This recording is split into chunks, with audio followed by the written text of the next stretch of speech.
What's going on, guys? Bryce Crispy94 here, bringing you another mini painting video. This time we will be painting the legendary Acererak. He is a demi-leech from the book The Tomb of Annihilation. Let's get a close-up here of him. He's a pretty powerful being. He is the big bad in this book, and he is not only on the cover of this, but he's also on the cover of the 5th edition Dungeon Master's Guide.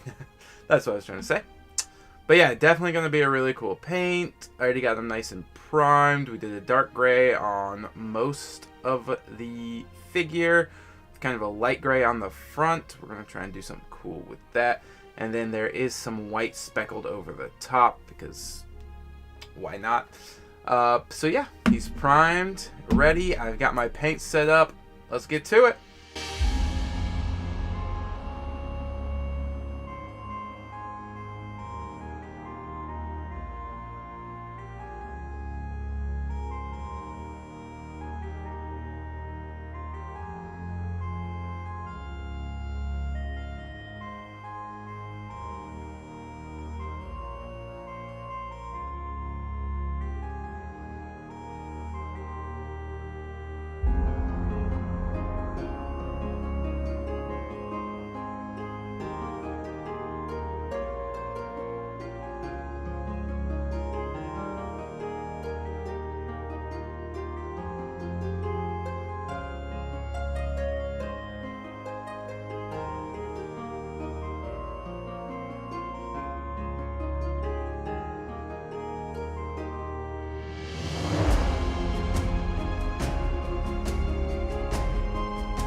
And there you have it, guys. The Acererak mini is painted. So let's just go over what we did here.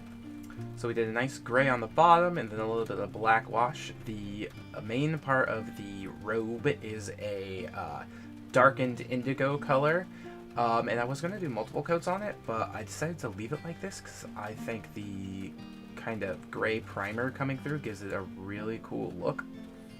Then we used a nice dark red for the innards of the robe and the kind of like scarf coming off of his back. And I really like how that turned out, especially once we added the plaque wash. For the staff, I used a nice skeleton bone color. And I actually did the entire staff in it, and I was like, oh wait, the back of it's supposed to be wooden. So then I went with a nice light brown. For the chest piece and the shoulder pads, I did a nice bronze color, and the black wash turned out so well on the back. Oh, I love that. For the helmet, I just went with a silver with the black wash. He has a very similar color gray skin, so the hands and his face are actually the same color gray there, but I did not use a black wash. Let me see if I can get this to focus a little better on his face here. Or not. Nope, we're just not getting his face. But, and then I made nice glowing blue eyes for him. We did the gem in the middle of the helmet as green. But yeah, super happy with how this turned out. If you want to know more about the character Acererak, he is currently in 5th edition in the Tomb of Annihilation book. He's been in several other books throughout the years. He's been around since 1st edition, I believe. I don't know what books he is in later editions, so if you do play like 3.5 or 4, then I can't help you there. But 5th edition, Tomb of Annihilation. He's also on the cover of the current Dungeon Master's Guide. But that's going to be it for this one, so I will catch you guys on the next one. Peace!